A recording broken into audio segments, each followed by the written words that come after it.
This is CBC Winnipeg News.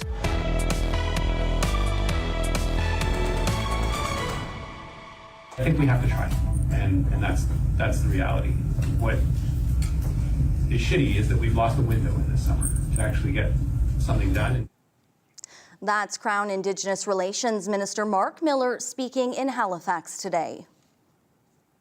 Good evening. Thanks for joining us. It's been 1 week since the Manitoba government announced it would not fund a search of the Prairie Green landfill for the remains of 2 First Nations women. Today, Mark Miller criticized that decision, calling it heartless. CBC's Bartley Kivas joins us in the newsroom now. And Bartley, what was Miller's message today? The Liberal cabinet minister was in Halifax speaking to the Manitoba caucus of the Assembly of First Nations. Mark Miller expressed frustration with Manitoba for declining to search Prairie Green landfill north of Winnipeg for the remains of 2 women believed to be the victims of a serial killer. He noted the anger among family members of Mercedes Myron and Morgan Harris. This has been dealt with in a very heartless way, quite frankly, and we do absolutely have to try as a federal government. Now, the feds have been mulling the idea of searching Winnipeg area landfills for months. Miller said Ottawa is willing to help with the search, but it needs to work with Manitoba. He suggested Stephenson's decision to rule out a search impairs Ottawa's ability to take the initiative. Action that we've seen from our partner in Manitoba is one that makes any decision this summer logistically impossible. It's very hard on the flip end of things for the government of Canada as the federal entity to say we're just going to rush in there and do it alone. It won't work logistically. So Bartley, what did the Premier have to say about this? Well, Stephenson issued a statement saying she's been clear and compassionate. She said, and I quote, "It's time for the federal government to show leadership and provide clarity. Everyone is looking to the federal government to make their decision." Earlier today, before Miller made his comments, Stephenson had this to say at a meeting of Canada's premiers and territorial leaders. My heart goes out to the families. It's a horrific situation that they're facing right now.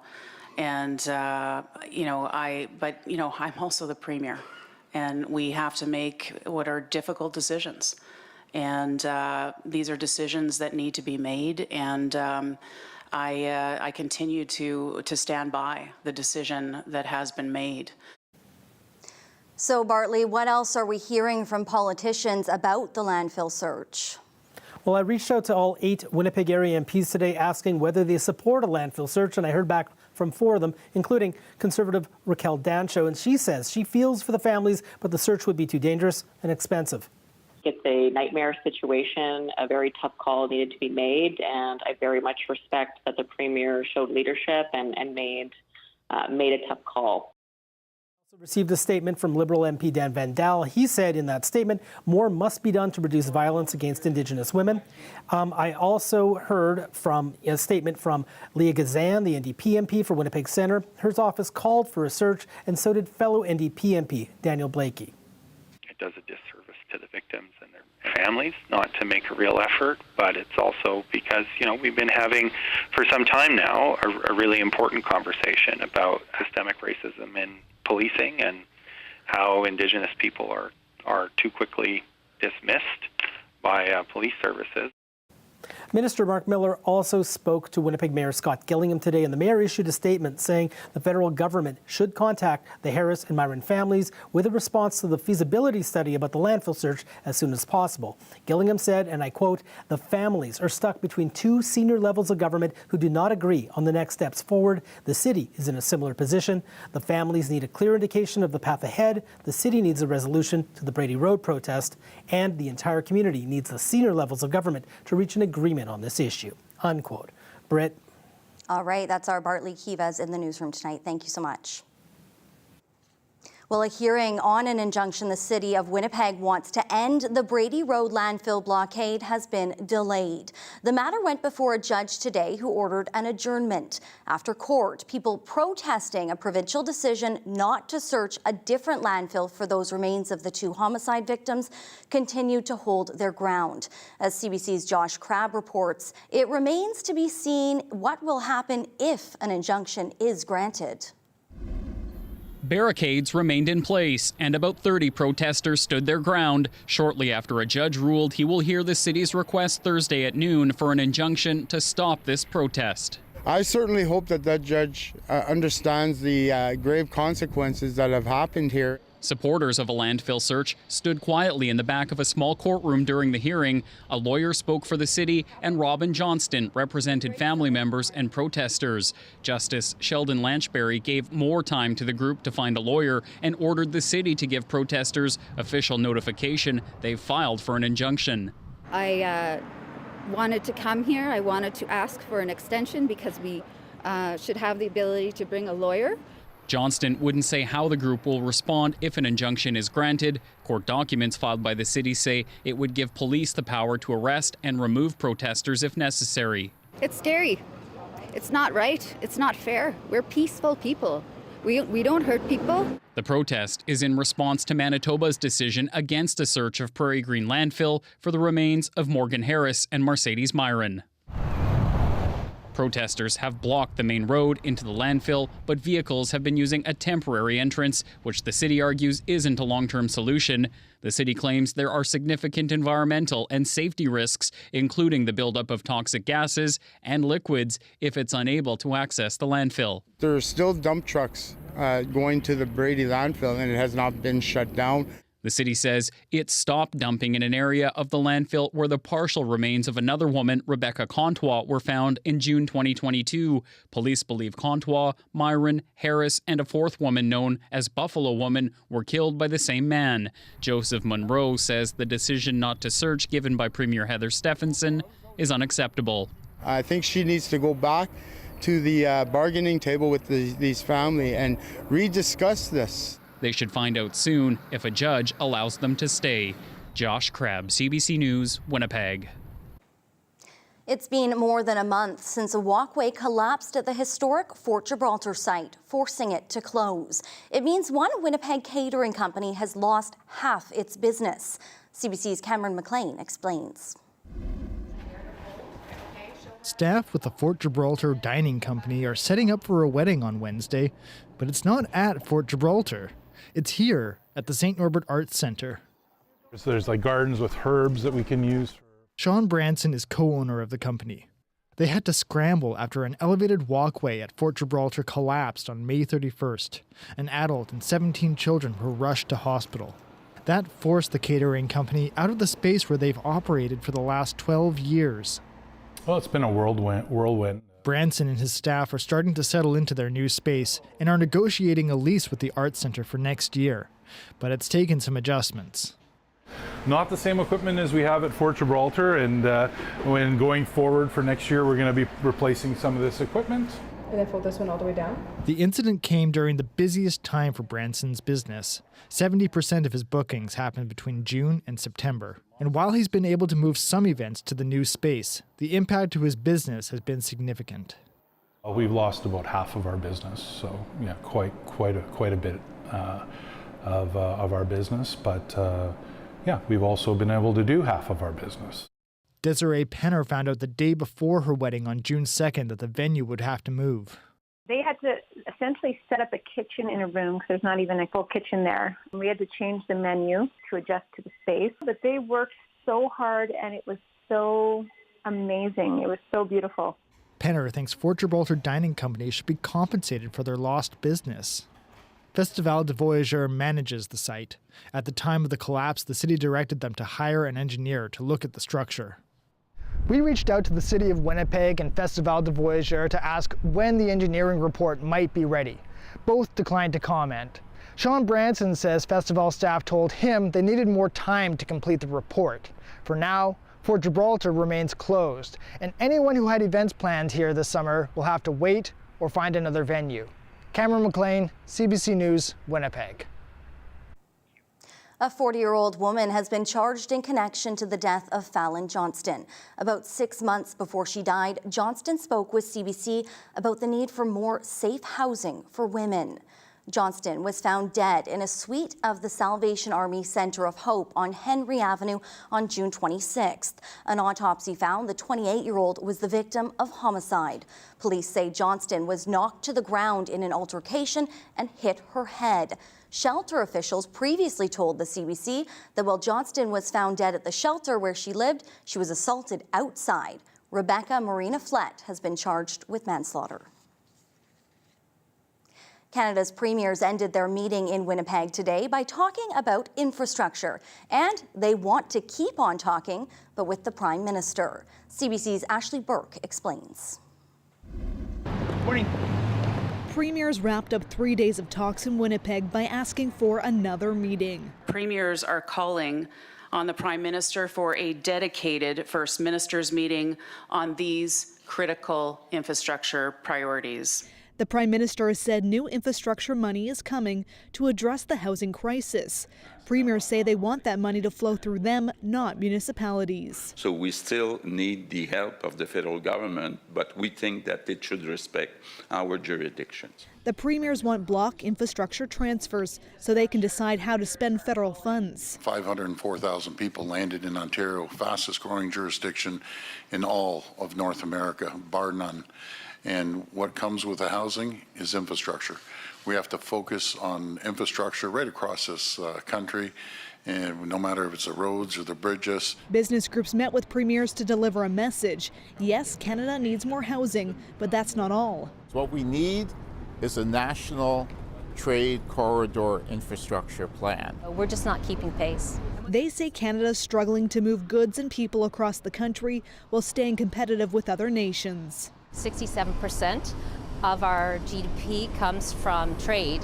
And if you look at where Canada ranks in the rest of the world, we've fallen from 10th to about 30th. Premiers say they agreed on a solution, come up with a national strategy. The long-term strategy to addressing inflation, in my opinion, is high-quality infrastructure that gets our exports out to a global market and gets our imports in with a minimum amount of friction so that it's cheaper. Premiers pointed to the port strike in BC to show what's at stake after a major disruption cost millions of dollars a day. This is incumbent upon the federal government. They are responsible for ports under the Constitution. And they do have to make sure that they're understanding that these kinds of jobs are essential. We need more ports. Whether or not that meeting with the Prime Minister will happen is still unclear. The Intergovernmental Affairs Minister's office only saying that it regularly speaks to premiers about a range of issues. Ashley Burke, CBC News, Winnipeg.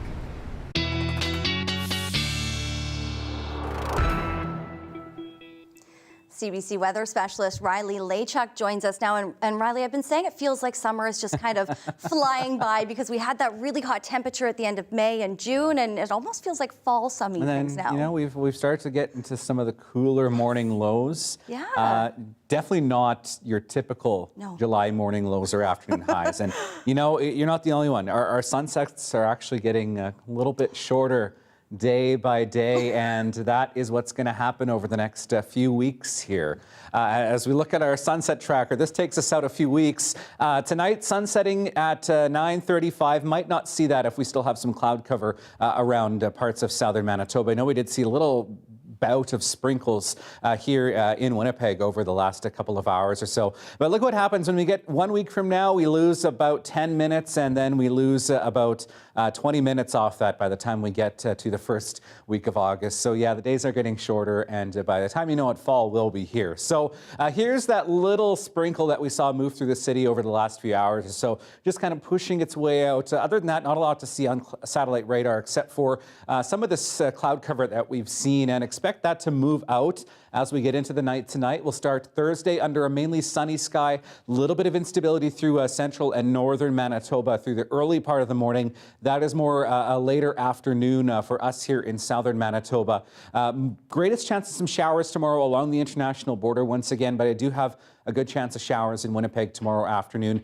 Also, we could see a thunderstorm, a fairly weak risk of thunderstorms really across the province tomorrow. As we head into Friday, mainly clear skies, a few clouds in the morning, otherwise some rain again moving through central and northern Manitoba by the time we get into the weekend. And it looks like we could see some more showers on the weekend as well for southern Manitoba. And now some people really hoping for those showers for farmers' fields, gardens, lawns, that sort of thing.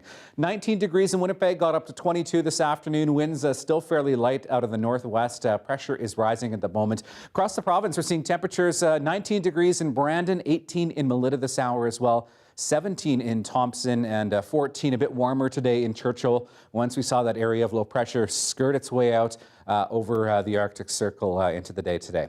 Down to 13 in Winnipeg tonight, mainly clear skies. We'll see increasing clouds in the morning. Chance of a shower early in the morning. Best chance for showers in the afternoon tomorrow afternoon with that risk of a thunderstorm. Wind staying light with a high of 23 in the afternoon tomorrow. Widespread chance of showers across northern Manitoba as well. 14 in both Lynn Lake and Thompson. 17 with a chance of showers in Norway House. Risk of thunderstorms tomorrow afternoon across much of southern Manitoba. Greatest risk Portage Prairie, Morden Winkler, Pair 26 tomorrow, and into southeastern Manitoba where we see that risk of thunderstorms as well. 26 in Emerson. I do have that greatest chance of showers in southeastern Manitoba with the risk of thunderstorms.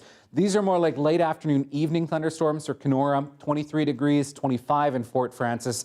A little more rain coming for the weekend as well. I'll talk about that when I come back a little bit later in the show. All right, we'll be keeping an eye on those thunderstorms over the next few days, Riley. Yeah. Coming up, another blow for mortgage holders. The Bank of Canada has raised its benchmark interest rate again, 5%. More on what that means for borrowers next.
As expected, the Bank of Canada has raised its benchmark interest rate by 1/4 point to 5%. It's the 10th rate hike in less than a year and a half, and it's another blow for borrowers, especially those with variable rate loans. But as Philip de Montagny reports, the central bank intends to stay the course in its fight against inflation. Lena Shandy purchased this townhouse 7 years ago in Vancouver's largest suburb. Her mortgage payments have just about doubled since. Just a little bit under half my paycheck. I want to know, like, at what point does it stop? Like, do people have to be forced out of their houses? The Bank of Canada raised its key interest rate by another 25 basis points, hitting 5% for the first time in 22 years. Past interest rate Governor Tiff Macklem says core inflation remains stubbornly high and points to signs of excess demand in the economy. We know that if we don't do enough now, we'll likely have to do even more later.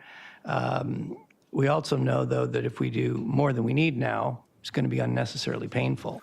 Which some homeowners say is already the case. It's difficult. It's not only difficult, it's impossible to upgrade from $700 per month. So we extend the amortization. From 25 years to 40 years, he says. This long stretch of rate hikes have all been aimed at taming inflation, but now mortgage costs have become the biggest contributor. This economist says that's a price the Bank of Canada is willing to pay. It's always the case that in a tightening situation, you're going to have to concede some inflation in some areas in order to extract this inflation elsewhere. And I think that's the broad game plan, is that they're hoping that this will demand households to make sacrifices in their budgets and to cut back on really the non-essential type of spending. Even with such cutbacks, the central bank says the economy can avoid a major downturn. In our forecast, there is a path back to price stability while maintaining growth. So there is no recession. The Bank of Canada now expects to reach its 2% inflation target by the middle of 2025. That's about half a year later than it previously projected. And to get there, the central bank isn't ruling out more rate hikes. Philippe de Montagny, CBC News, Toronto. The NATO summit wrapped up in Lithuania, and one of the key promises came from members of the G7 who were in attendance, rather than the alliance itself. The group of the world's biggest economies has pledged long-term support for Ukraine in its war with Russia. Vladimir Putin wants to wait out and grind down the alliance, grind down Ukrainians. Well, he's not going to be able to, because we will be there for as long as it takes. And that's what these security assurances are all about. Prime Minister Justin Trudeau announced Ukrainian officer cadets will be coming to Quebec for an intensive training program at a military college. It's also thought Canada could be asked to help train Ukrainian pilots as the Air Force receives long-awaited F-16 fighter jets. Each of the G7 countries will negotiate its own security agreement with Ukraine outside of their NATO commitments. The Assembly of First Nations continued its summer assembly today after spending much of yesterday dealing with the recent removal of National Chief Roseanne Archibald. Today's gathering struck a very different tone. A 3-woman panel released a report on sexual harassment and gender-based discrimination at the National Advocacy Organization. CBC's Brett Forster reports from Halifax. Toxic behaviors exist at all levels of the Assembly of First Nations, from the National Chief's Office down to its administrative staff, according to a disturbing new report presented today. If things don't change, this kind of behavior will keep happening. First Nations leaders in Assembly fell silent as the 3-woman panel, who spent more than 2 years investigating workplace culture, outlined their findings. As the panelists explained, staffers shared stories of an internal culture tarnished by sexual misconduct, harassment, and bullying.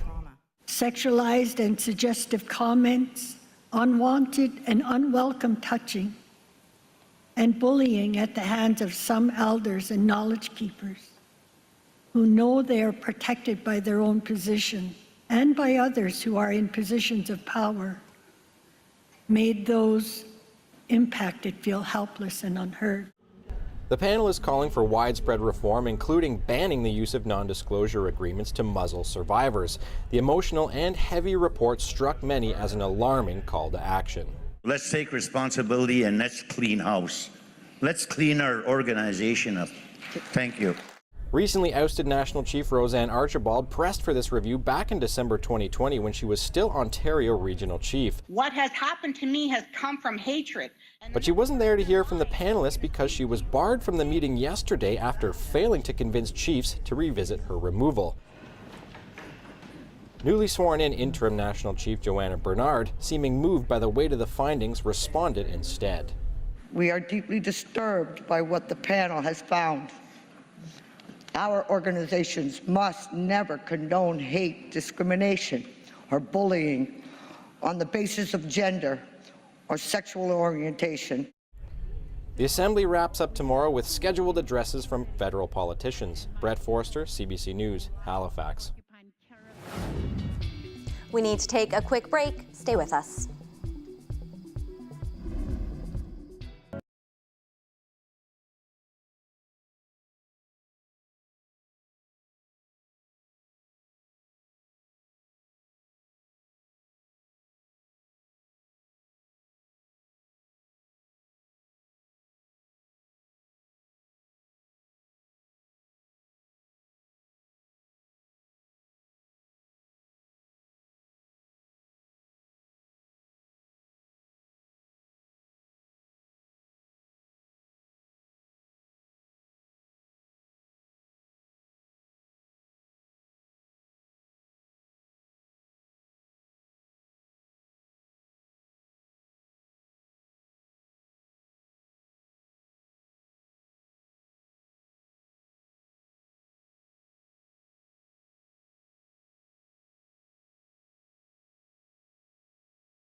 Well, your 7-day forecast looks like this. We have that chance of showers, risk of a thunderstorm tomorrow. Best chance of some showers comes overnight Saturday into Sunday. Breezy for the weekend. And then we start to see things warming up as we get into next week. 26 degrees for both Tuesday and Wednesday. Well, it has been 1 year since scientists started sharing images from the Webb Space Telescope. It was to mark the anniversary. They've just released some stunning views of a cosmic nursery where stars are born. Here's your daily lift.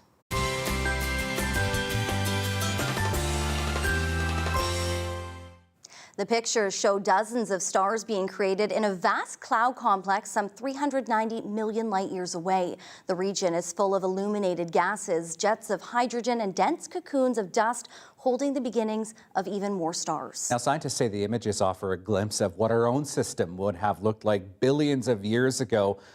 The telescope stationed about 1.6 million kilometers away from Earth. That is quite a trek. Those are stunning Those are photos. very stunning images as well. Amazing. Well, that's all for us here tonight. We will see you back here again tomorrow evening. Night.